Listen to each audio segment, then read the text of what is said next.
कार्तिक मास कथा 12 अध्याय।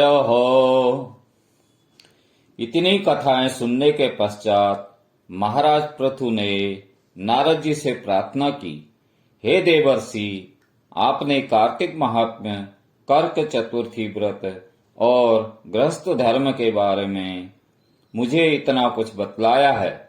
अब कृपा करके तुलसी का महात्म्य भी बतलाने की कृपा कीजिए। नारद जी बोले, हे राजा पृथु, प्राचीन काल में सह्याद्री क्षेत्र के करवरीपुर में अत्यंत ज्ञानी, धर्मात्मा तथा ओम नमो भगवते वासुदेवाय मंत्र का जाप करने वाला धर्मदत्त नामक एक ब्राह्मण रहता था। वह अतिथियों का आदर सत्कार भी खूब करता था। एक दिन प्रातःकाल एक प्रहर रात्रि शेष रहने पर वो ब्राह्मण पूजा की सामग्री लेकर भगवान के मंदिर को जा रहा था कि इतने में उसने सामने से आती हुई एक अत्यंत भयंकर राक्षसी को देखा। आगे को निकले हुए टेढ़े मेढ़े और बड़े बड़े दांत, लाल नेत्र, बिल्कुल नग्न लकड़ी के समान सूखा शरीर तथा मुख से घुर-घुर शब्द निकल रहा था। ऐसी भयंकर राक्षसी को देखकर भयभीत धर्मदत्त ने अपने हाथ का तुलसी मिश्रित जल उस पर फेंक दिया। जल में मिश्रित तुलसी दल शरीर पर पड़ते ही उस राक्षसी के समस्त पाप दूर हो गए और वह हाथ जोड़कर धर्मदत्त के पैरों पर गिर पड़ी। तब धर्मदत्त ने पूछा कि तू कौन है और किस पाप के कारण इस दशा को प्राप्त हुई। अपने पापों से मुक्त हो चुकी वो राक्षसी कहने लगी, सौराष्ट्र देश में भिक्षु नामक ब्राह्मण की मैं पत्नी थी। मेरा नाम कलहा था। मैं न तो अपने पति से मीठे वचन बोलती थी और न अच्छा भोजन व फल खाने को देती थी। इस व्यवहार से दुखी होकर जब मेरे पति ने दूसरा विवाह करने का निश्चय किया तो क्रोध में आकर मैंने विष खाकर अपना शरीर त्याग दिया। इसके बाद यमदूत मुझे बांधकर यमराज के पास ले गए।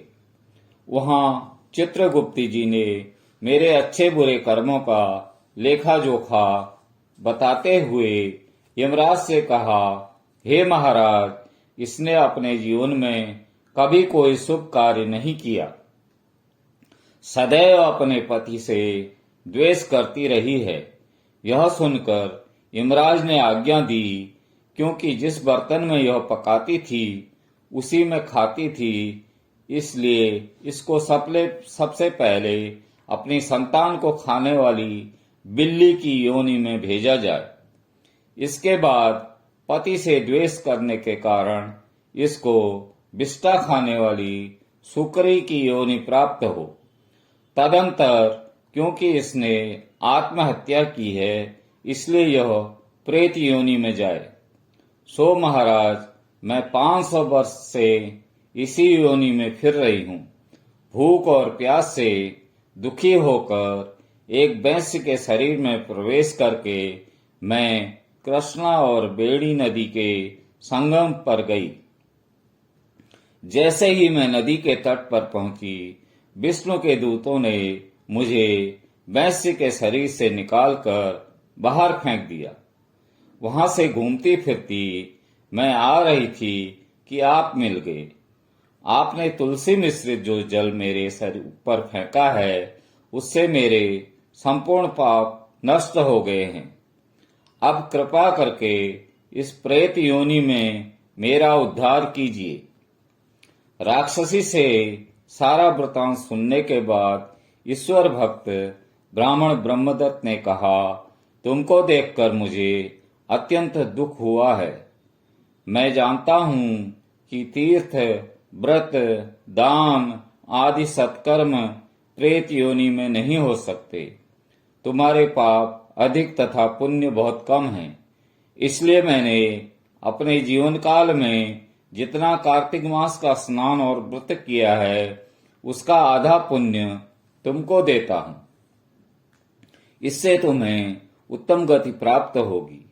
इसके पश्चात ब्राह्मण ने यूं ही ओम नमो भगवते वासुदेवाय मंत्र पढ़ते हुए तुलसी मिश्रित जल से उसका अभिषेक किया। वह प्रेत योनि से मुक्ति पाकर अग्नि के समान दिव्य देह धारण कर लक्ष्मी जी के समान रूपवती हो गई। इसके बाद उसने ब्राह्मण को नमस्कार किया।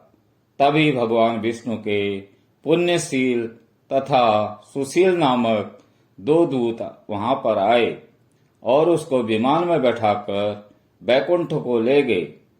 उन दूतों ने धर्मसत से कहा, हे ब्राह्मण, निरंतर भगवान की भक्ति में लगे रहने के कारण तुम धन्य हो।